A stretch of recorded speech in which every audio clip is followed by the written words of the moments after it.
When I write, I typically write on 2 tracks at once. I write with the idea of genre in mind. That's where the plot comes from. In this case, obviously, it was a sci-fi chase film. But to me, the more interesting track is the personal one. And I try and make these films resonate with me personally, emotionally. That's how I feel connected to them. And in this particular case, my son was a year old, and I was really starting to figure out what it meant to be a father. And when he was a year old, he actually had a febrile seizure. It's a reaction that the body has to a spike in fever. And it was a very scary moment for my wife and I. And we rushed him to the hospital, and I was afraid that he was dying. Fortunately, he wasn't. Everything turned out to be fine.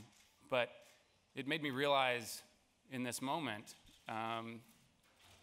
that anything could happen to him, and I would have no control over it. That I was forever going to be linked to this human being.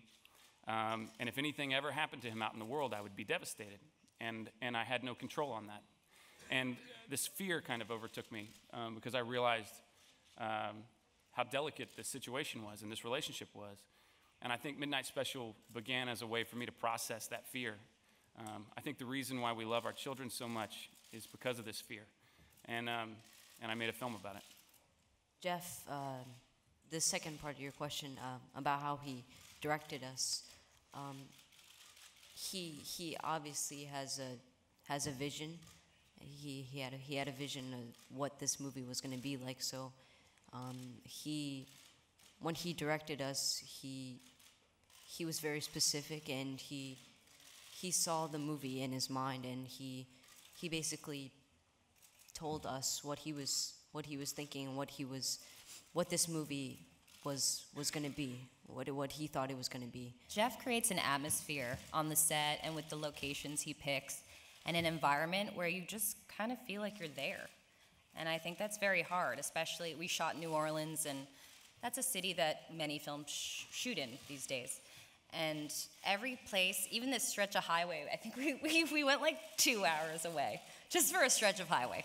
So every little thing is considered with the utmost care and creative, intuitive, and intelligent nature that it really just made you feel very much a part of the film, even though, you know, it hadn't even been put on the screen yet. And I would like the actors, Edgerton and Shannon, to say a few words about the kind of heroism that your characters represent. What kind of heroes are Roy and Lucas? Wonderful film, by the way. Thank you. I was just going to say, because I was thinking about that. See, I don't think Roy really has a choice. I don't think Roy can just drop his son on the side of the road and say, hey, best of luck. I hope this works out for you. I mean, it's a natural, it's genetics, it's natural, it's biological code. Lucas is to me, the more interesting, the fact that Lucas comes along, kind of what Joel was talking about earlier.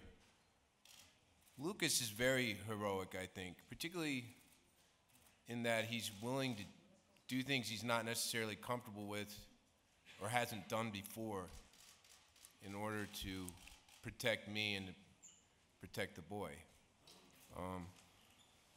So in a way, he seems a little more heroic.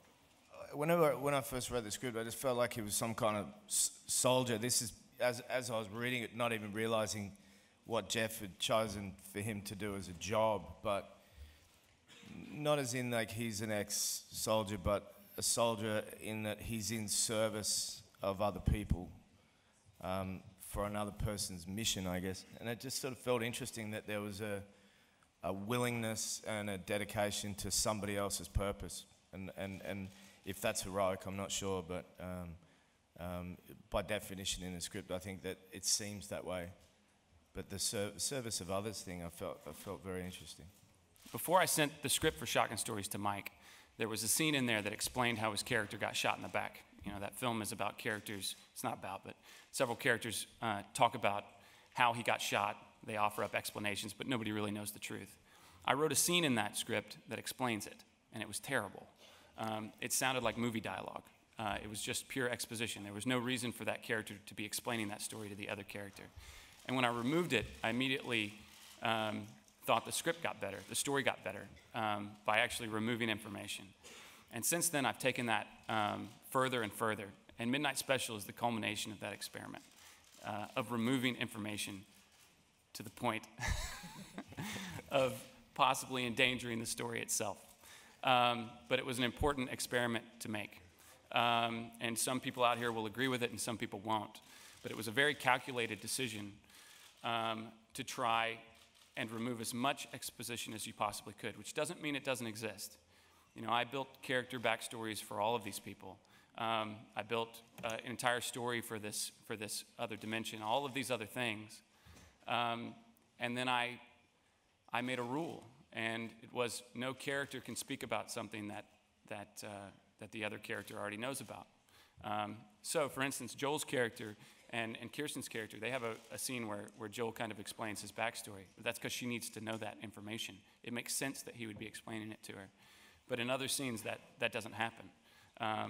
So, for me, you know, this film is the culmination of a narrative idea that I've been wrangling my entire career.